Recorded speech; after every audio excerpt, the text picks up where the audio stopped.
날마다 쓰는 나의 신앙일기 TV 데일리 큐티 나무향기입니다.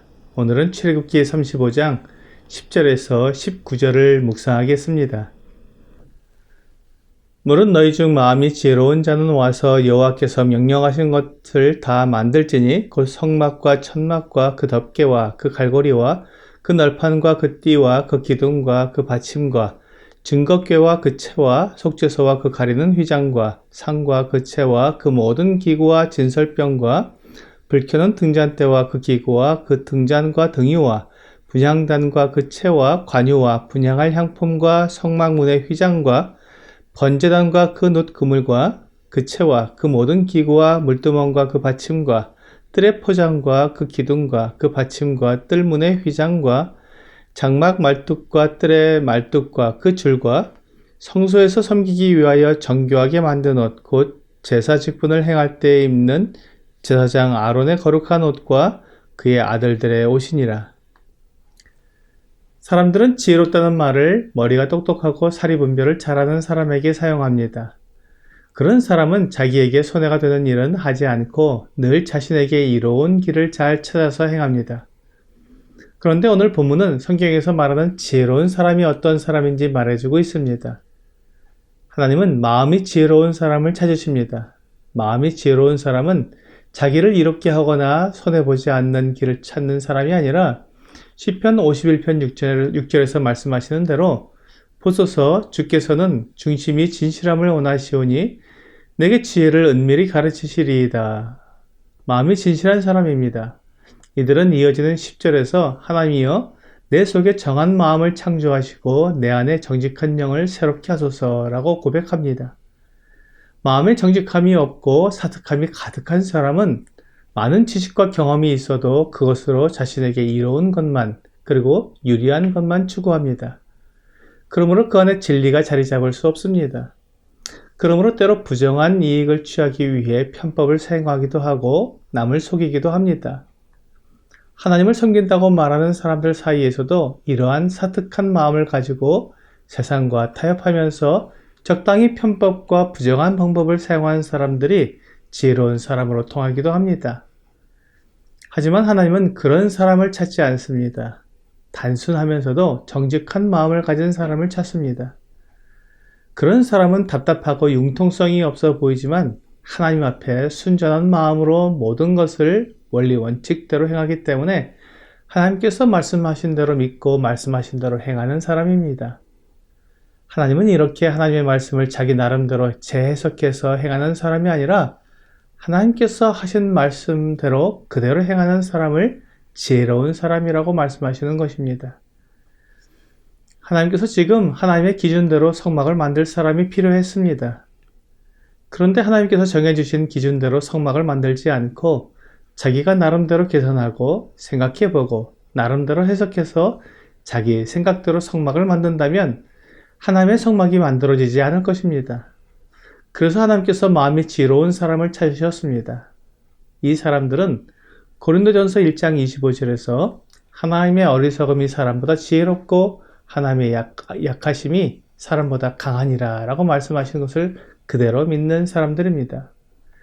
누가복음 10장 21절은 그때 예수께서 성령으로 기뻐하시며 이르시되 천지의 주제이신 아버지여 이것을 지혜롭고 슬기 있는 자들에게는 숨기시고 어린 아이들에게는 나타내심을 감사하나이다.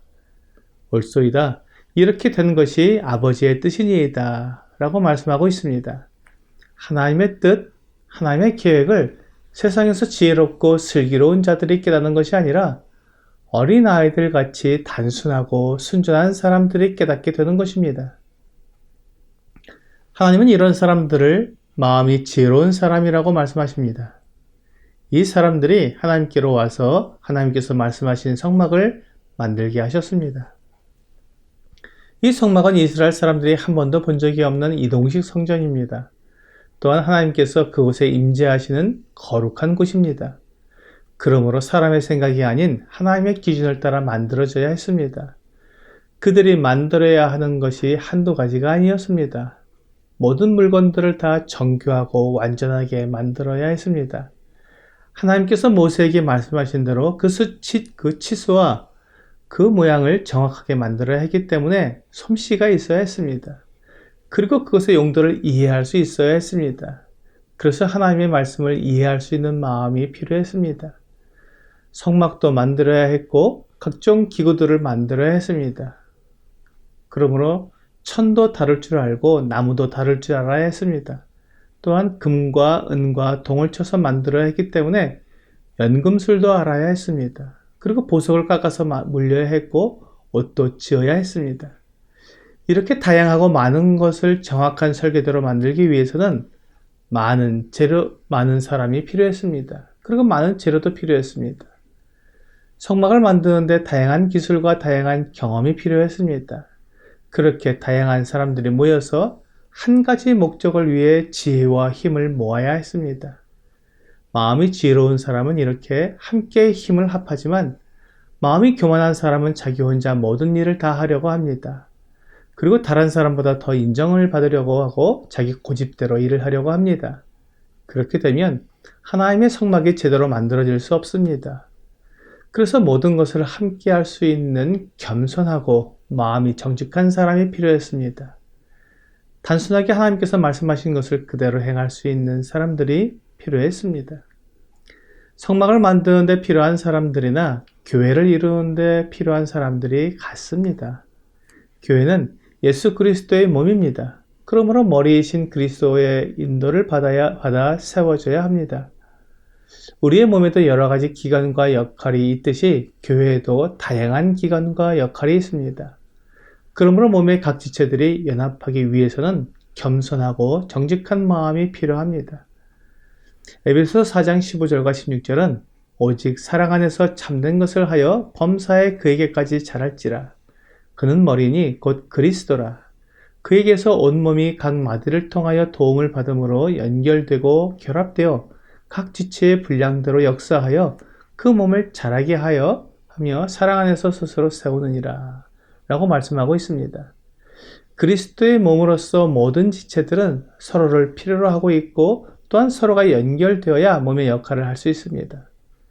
교회 각 지체를 연결하고 결합하게 해주는 것이 사랑이며 정직한 마음입니다.